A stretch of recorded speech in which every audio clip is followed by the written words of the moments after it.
nem o próprio, como você já disse no seu canal, nem os jornais de Kiev escondem. Pelo contrário, eles exaltam que aquilo ali foi uma coisa que teve ali a coordenação da Ucrânia, né? Então, eu queria fazer isso e fazer uma pergunta. Você não acha que o Putin errou nessa estratégia de eu não queria usar essa expressão que pode parecer ofensiva aqui para o canal, mas tipo, manter o Zelensky vivo?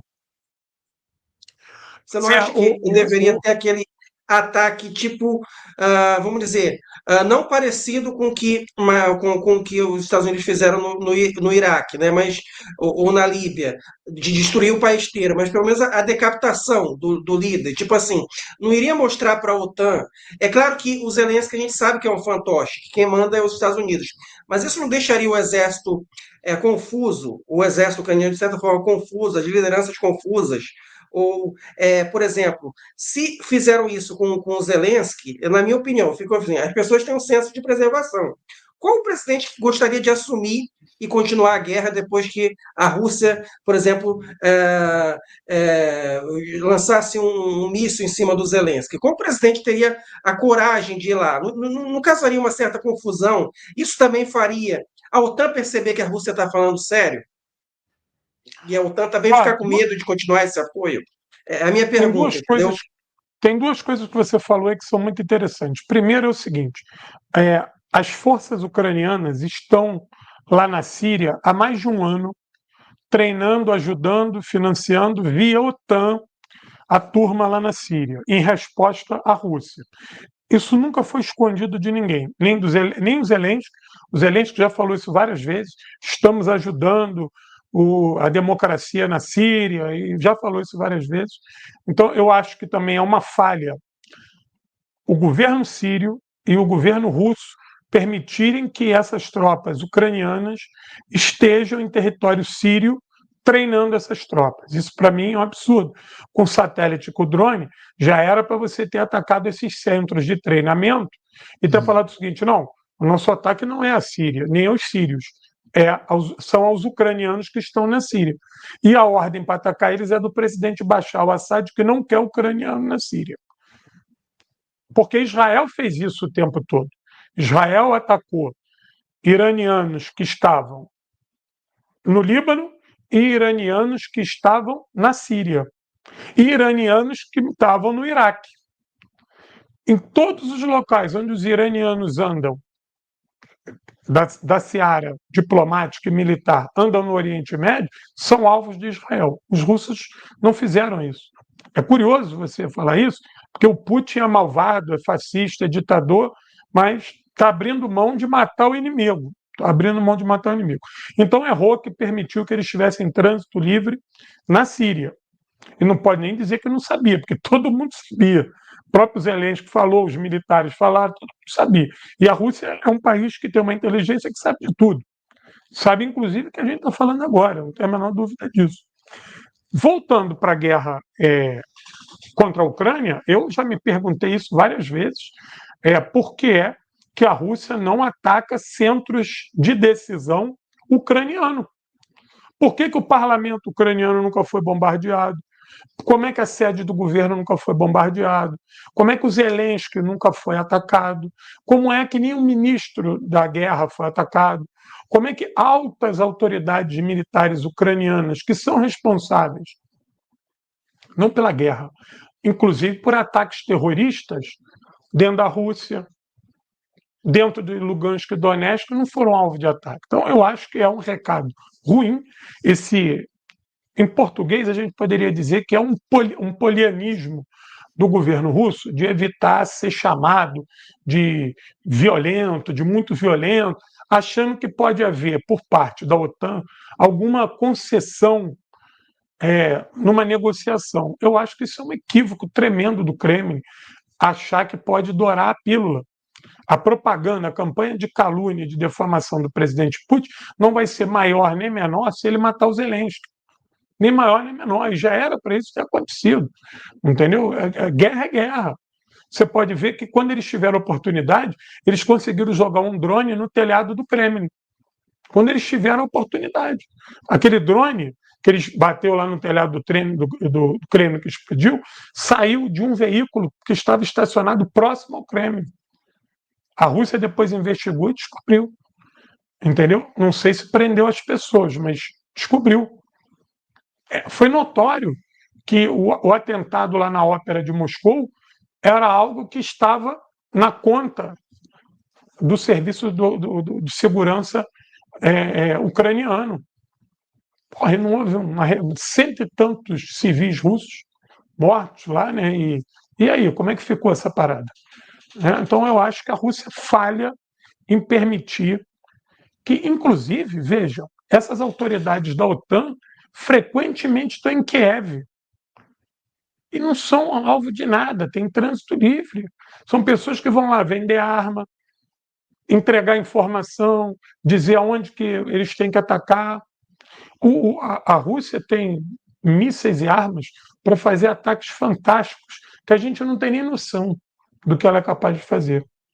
A missilística russa hoje ela é grande, ela é precisa, ela é veloz e ela é potente. Então ela já poderia ter disparado meia dúzia dessas pirocas flamejantes em locais de poder. Se a Rússia, a hora que o parlamento fecha, na hora que saem todos os deputados, se a Rússia destruísse o parlamento ucraniano, botasse ele abaixo, sem ninguém dentro, falasse dava esse aviso, ó, se vocês não se reunirem e acabar com a guerra e não estão acerto, provavelmente eu vou destruir quando vocês estiverem dentro. Duvido, duvido. Só que aí você vê que a situação em Kiev hoje é muito difícil. Tem muitos apagões, tem falta d'água, o sistema elétrico em Kiev não consegue voltar, os russos destroem ele sistematicamente. Eu entendo que a Rússia quer cansar o povo para o povo se livrar do Zelensky, mas isso não vai funcionar em curto prazo. Isso aí é uma coisa que funciona a longo prazo. Essa turma que está em Kiev, ela volta e meia ela é suportada, porque a Europa manda gerador, manda dinheiro, manda não sei o quê, e vai contrabalanceando os prejuízos que a Rússia vem fazendo. Então, eu concordo com você, eu acho que a Rússia deveria ter mais sangue nos olhos, né, e jogar pesado. Guerra é guerra mesmo. Só para resumir isso, Eduardo, nós não podemos esquecer que a Rússia, em 5 dias, chegou em Kiev. Quando começou a guerra, a Rússia, em 5 dias, no quarto dia, na noite do quarto dia, a Rússia tomou o aeroporto de Kiev. Tamanha facilidade que a Rússia encontrou. Ela botou tropas dentro do aeroporto de Kiev. Foi quando destruiu aquele Antonov gigante, que era o maior avião do mundo. Tomou Kiev, tomou o aeroporto de Kiev. Ali era uma cabeça de ponte para tomar Kiev. Aí foi ter aquele acordo lá na Turquia, que era um acordo mentiroso. A Rússia, em sinal de boa-fé, tirou toda a sua coluna, todas as suas tropas que já estavam na beirada de Kiev. Poderia ter tirado tropa nunca, enquanto a paz não tivesse sido realmente ratificada. Então, eu acho que a Rússia vem trabalhando muito essa questão social na Ucrânia, né? Eu já ouvi isso de autoridades russas, que a última coisa que eles querem é deixar prejuízo para o povo e que o povo ucraniano odeie os russos, que é uma verdade. Por mais que a guerra esteja passando, você não vê o povo ucraniano contra a Rússia. Você não vê manifestações contra a Rússia em Kiev. É uma coisa até esdrúxula, que boa parte da população ucraniana é a favor da Rússia. Isso é uma coisa esdrúxula, porque entende, sabe quem é Zelensky, sabe quem é a OTAN, e o que é pior, a economia do país, antes da guerra já era péssima, agora então, mais ainda. Então eles entendem que a presença russa só vai melhorar. Você vê que cerca de 200 mil ucranianos voltaram para a Ucrânia nos territórios ocupados pela Rússia. Querem recomeçar a vida aonde os russos chegaram. Eu vi as reformas que a Rússia vem fazendo. Eu vi a reforma que fez em Mariupol. Cara, não parece que a cidade foi bombardeada ontem.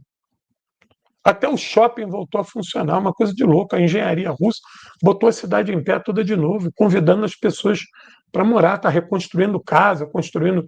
Inclusive, estavam reconstruindo até um conjunto habitacional naquele mesmo modelo de conjunto da época soviética, né? Mesmo modelo. Então, eu acho que a Rússia não pode ter medo de ter sua popularidade abalada, porque ela já é caluniada no Ocidente, e essa estratégia da luta, no início os russos chamavam essa luta de luta estanque. Você não fazia uma guerra total, seria uma luta estanque, luta por módulos, por seção. Eu acho que isso tem levado a um arrastar de conflito muito grande. Por quê? Porque as tropas ucranianas que lutam na linha de frente, elas ainda conseguem ter esperança de que vão ganhar alguma coisa. Entendeu? O exército russo que está mobilizado na linha de frente é pequeno. É pequeno. Você tem uma razão aí, às vezes, de 5 ucranianos para um russo, e os russos ganhando a guerra. Então, eu acho que a Rússia já era para ter dado um baque, entendeu? Já era para ter sitiado a Carcóvia, que entrar na Carcóvia é difícil. É uma cidade densamente urbana, vai ser um gasto para o soldado. Você pode ver que toda a guerra a Rússia tem evitado entrar nas cidades. Ela só entra na cidade quando já é para tomar e para definir.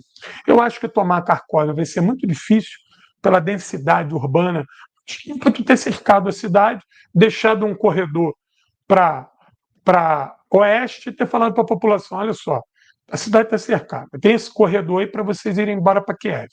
Quer ir embora para Kiev, vai. Em tal dia, em tal hora, eu vou começar a bombardear essa merda aí e vou ficar bombardeando.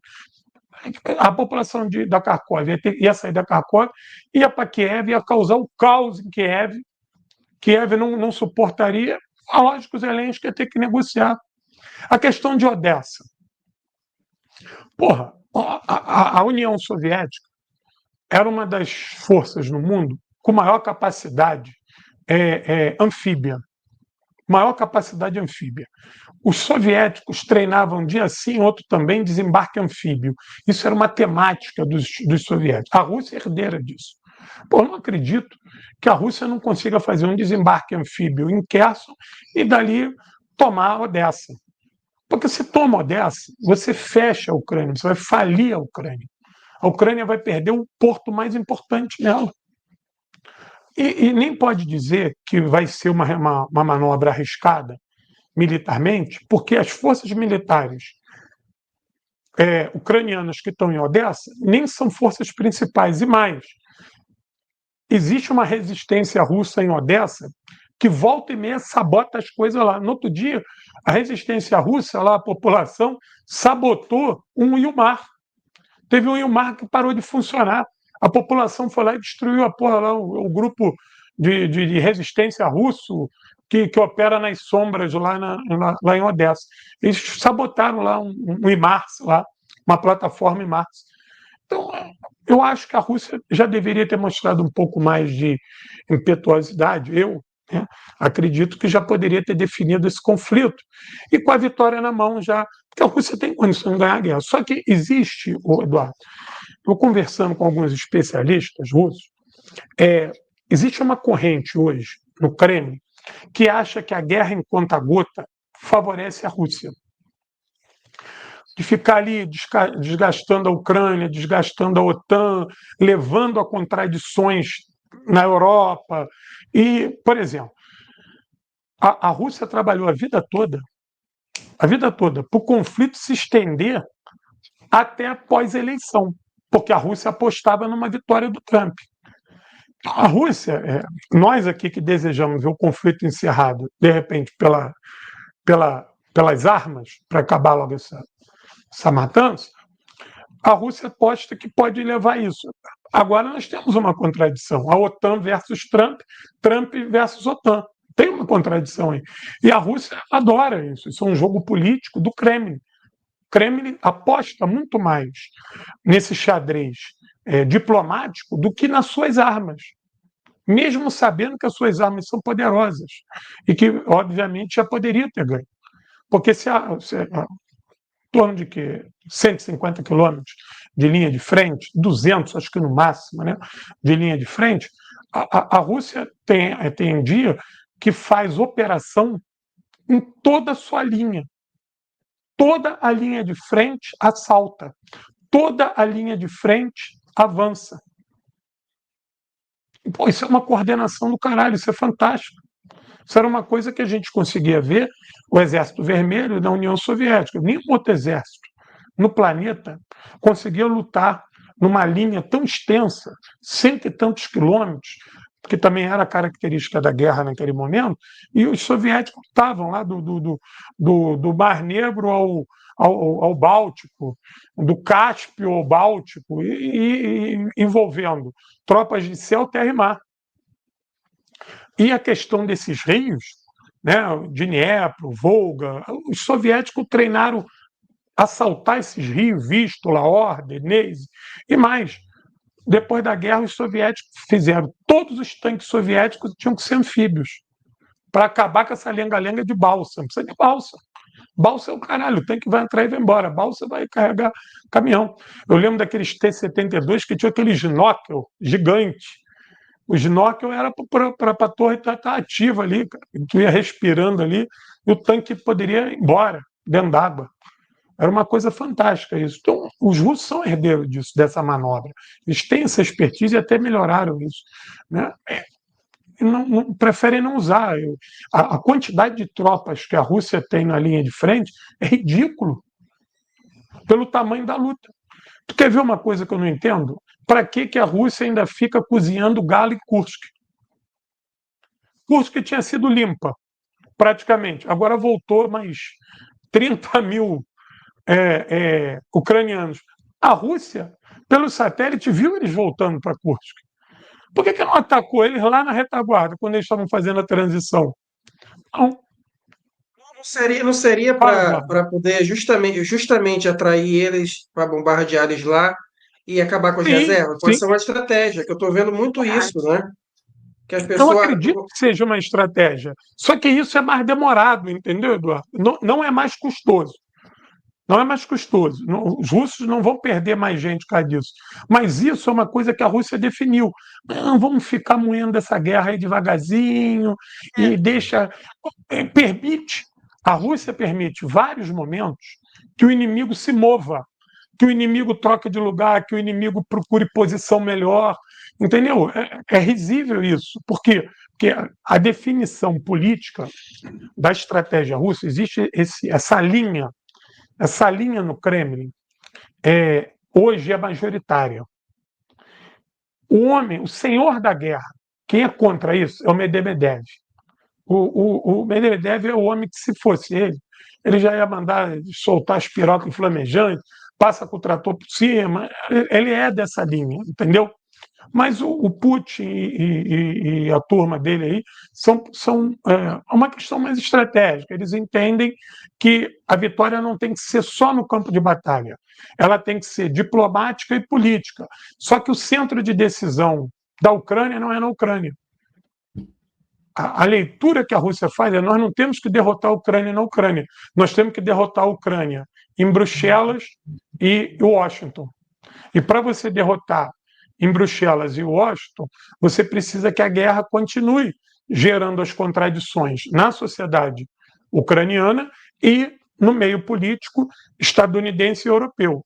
Nos Estados Unidos, a Rússia ganhou, porque foi o apoio intrínseco dos democratas à guerra, tanto na Ucrânia quanto na Palestina, que fez com que não votasse Biden, tivesse raiva do Biden. Fala, Eduardo. Eu tenho outra teoria. Tenho não, que eu vi isso dito em outros canais, né?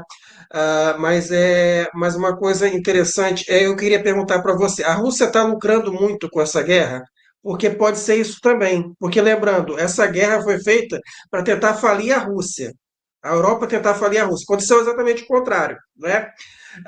E agora a Rússia ali tá com suas tá com as suas empresas militares ativas, né? Reativou muitas empresas militares e isso gera um aquecimento da economia. Ela manda trabalhar, gera mais emprego para os trabalhadores dessa indústria da guerra, ou seja, ela começa a fazer aquilo que os Estados Unidos fazem ao longo de toda a existência, praticamente, né?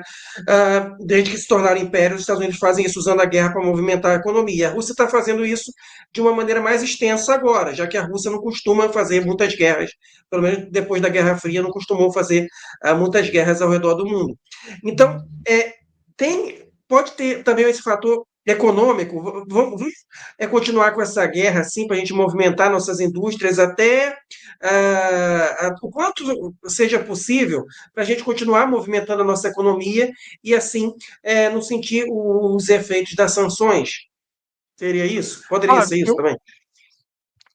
eu acho que não, pelo seguinte, por mais que a Rússia não tenha sentido na sua economia as sanções, a guerra ela é um fardo, ela é cara. Por quê?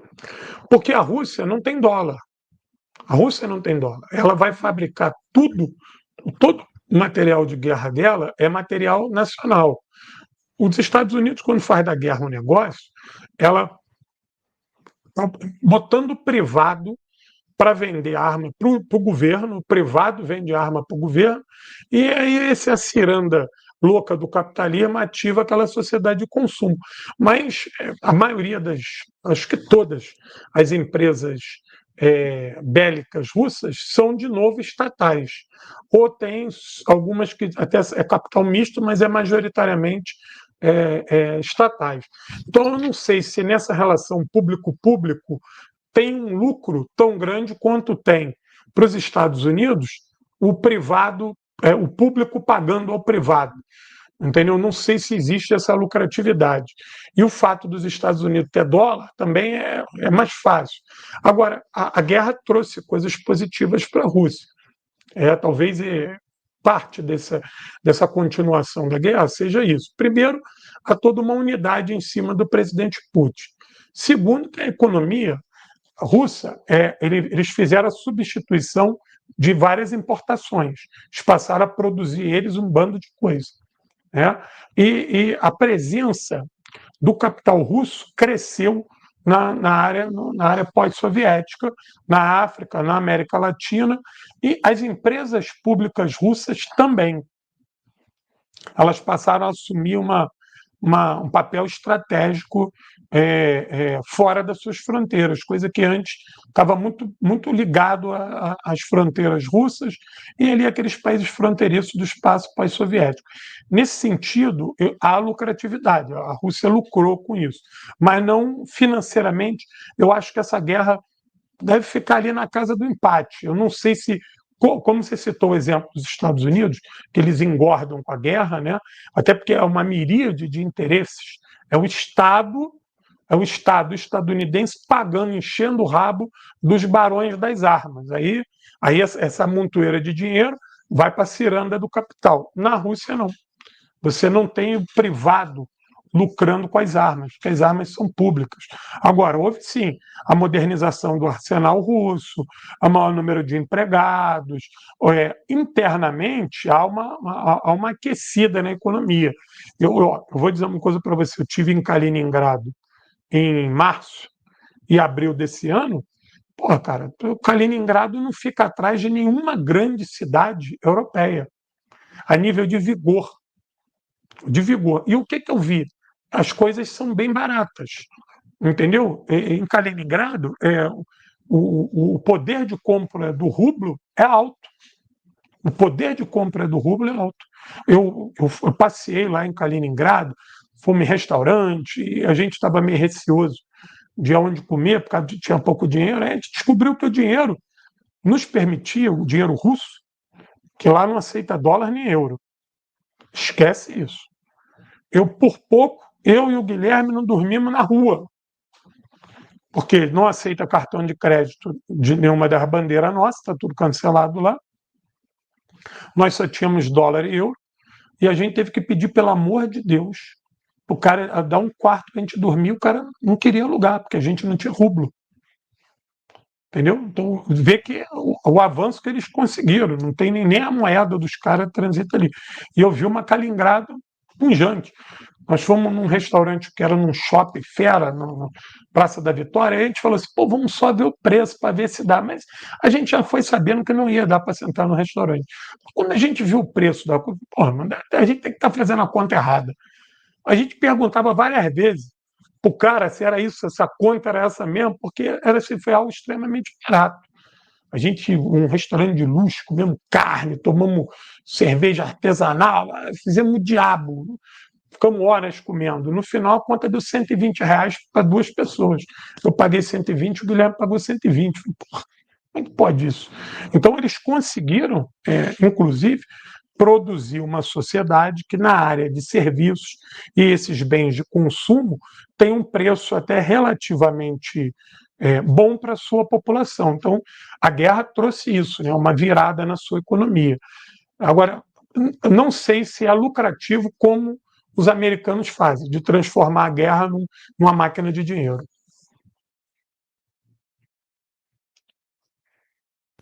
Ô, Pitilo, como é que tu enxergou essa questão aí dessa troca de mísseis aí, né?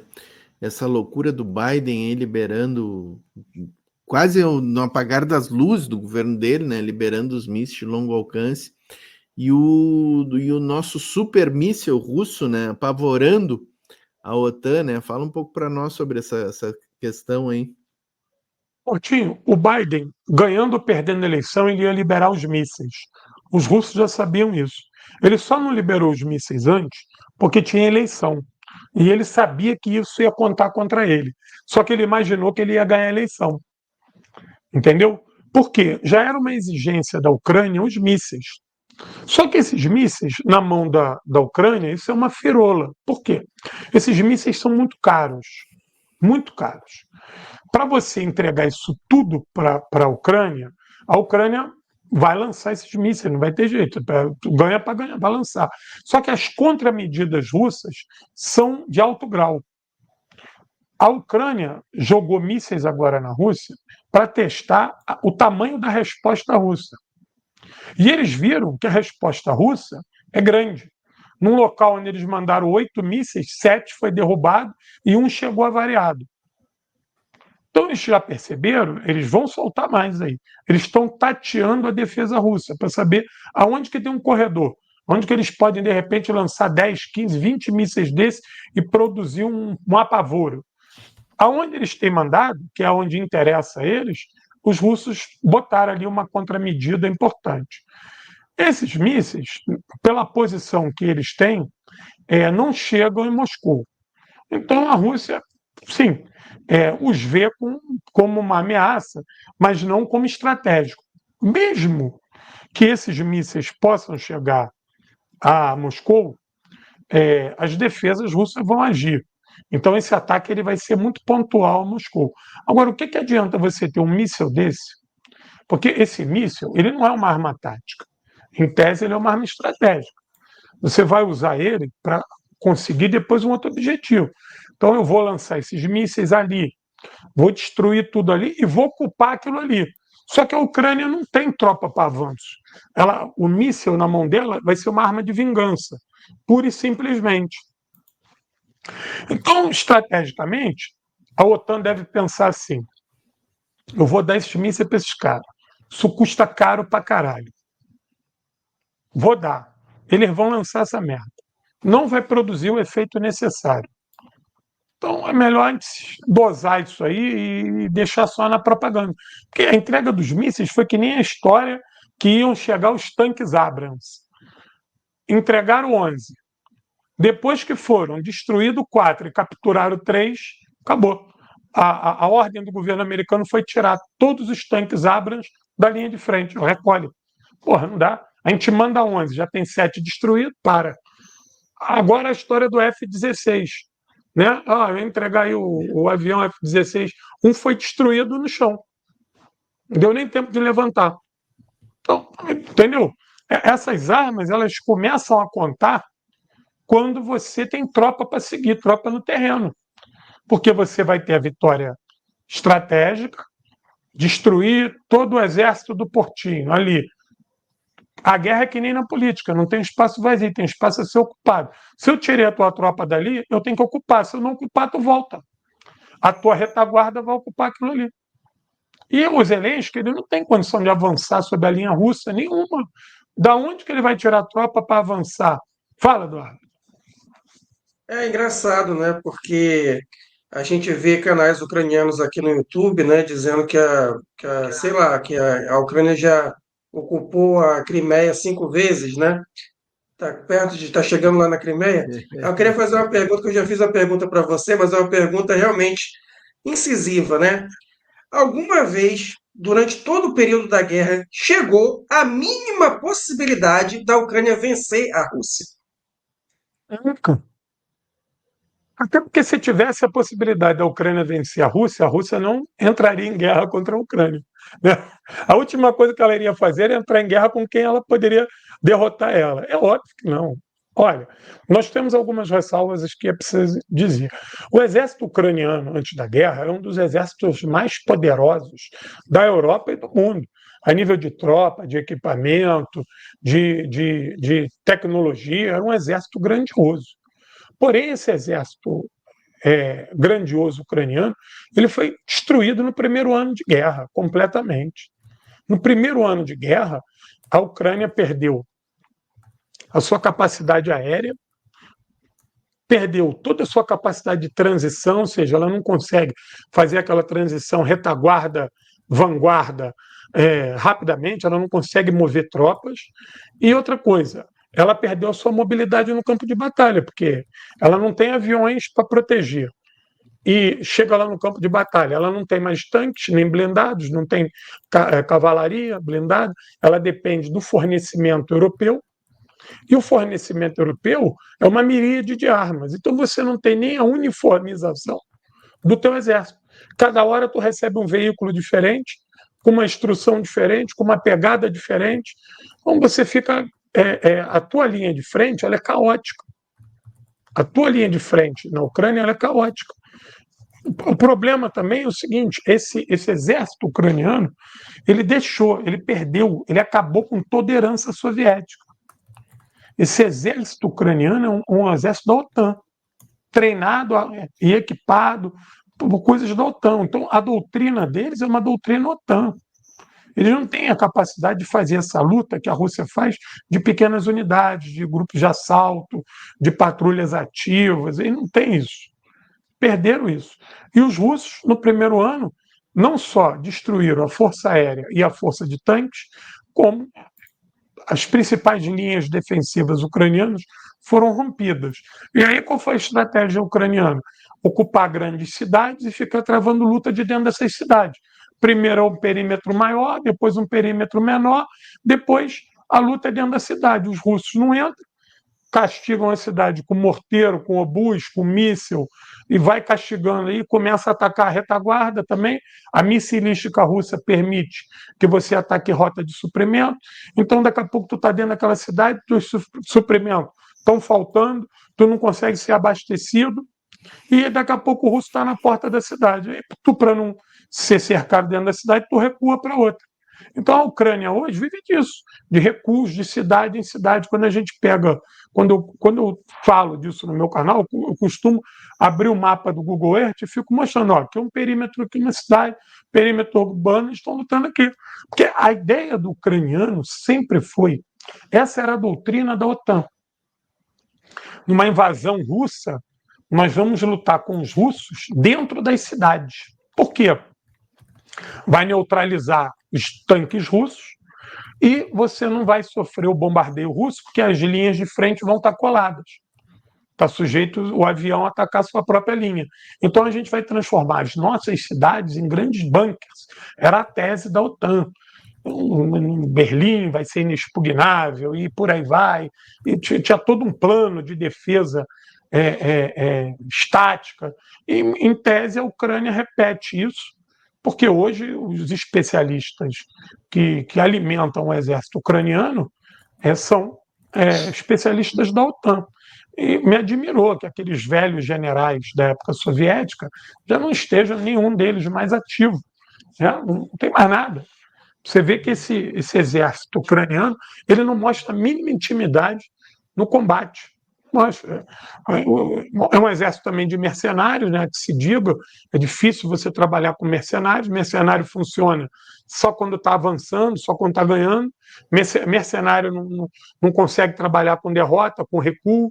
O mercenário é o cara que adora lutar uma guerra onde ele corre, onde ele avança e vai ganhando, vai pulando de casa em casa, de rua em rua, ele está avançando, porque aí é a glória dele. Mas quando ele tem que ficar estático e recuar, o exército mercenário não funciona. Esse exército ucraniano nunca teve para ganhar, Eduardo, nunca, nem perto do que entenda de vitória. Entendi. Aí Eduardo? você falou dos mercenários. Pode falar. Não, pode perguntar primeiro. Não, então isso aí que esse negócio de mercenários, eu já ia perguntar sobre mercenários, só que aí você falou, eu lembrei de novo, que eu tinha me esquecido, agora você falou, eu lembrei. De vez em quando eu faço o obituário aí desses mercenários brasileiros que foram lutar lá na Ucrânia, né? Então, Teve alguém mas que aí botou no comentário aqui, ô Eduardo, que ele viu uma entrevista aí de um mercenário brasileiro que foi lutar na Ucrânia e o cara disse que lá viu que os russos estavam passeando, estavam treinando por lá, né?